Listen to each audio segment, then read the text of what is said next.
It started as one of those nights you expect will be nothing more than laughter, inside jokes, and maybe a little harmless teasing. The kind of evening where you let your guard down because you're surrounded by people you trust. We were at my best friend's apartment, just four of us. The lights were low, music playing softly in the background, the smell of pizza and cheap wine hanging in the air. He sat next to me on the couch, his arm draped casually behind me, smile easy, eyes warm. We'd been dating for over a year, and I thought we knew everything about each other that mattered. Sure, there were parts of my past I didn't talk about, not because I was hiding something dangerous, but because I believed some chapters didn't need to be reopened. But that night changed everything I thought I knew about safe secrets. The idea to play truth or dare came from my best friend, feeling nostalgic about our teenage years. Everyone laughed and agreed without hesitation.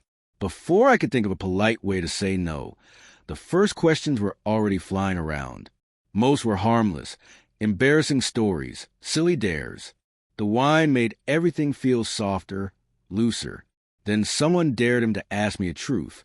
He grinned, leaning in just a little, playful but curious. What's the wildest thing you've ever done with someone you dated before me? I froze. My mind split in two. One side telling me to laugh it off and make something up, the other pushing me to be honest.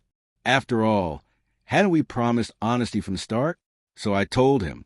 I shared a story from years ago with my ex, a night that was wild, impulsive, and unexpected for someone like me.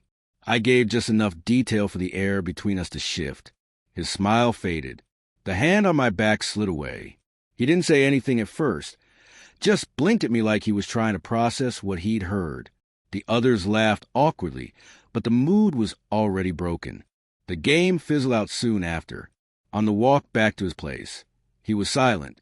Inside, he finally asked why I'd never told him before. I explained that it wasn't relevant, that it was a part of my life I'd left behind. We all had passed. I reminded him, and I never judged his. He shook his head. It's not about judgment. It's about the image I had of you. Over the next few days, he pulled away, the little gestures, holding my hand, kissing me in the kitchen, looking at me like I was home, were gone. I tried to fix it. I apologized, even though I knew I hadn't done anything wrong in the present. I reminded him of our love, of the trust we had built, but his eyes kept drifting somewhere I couldn't follow. When it finally ended, the conversation was quiet. He said he still loved me, but he couldn't shake the image of my past. I can't be with you if I keep looking at you and seeing him. Just like that, it was over, not because of betrayal, not because of anything I'd done while we were together, but because of a truth from the past that should have stayed there. I walked away that night with an ache in my chest, realizing how fragile love can be when it collides with the wrong question at the wrong time. Sometimes it's not the lies that end relationships. It's the truths we think we can handle until they're spoken out loud.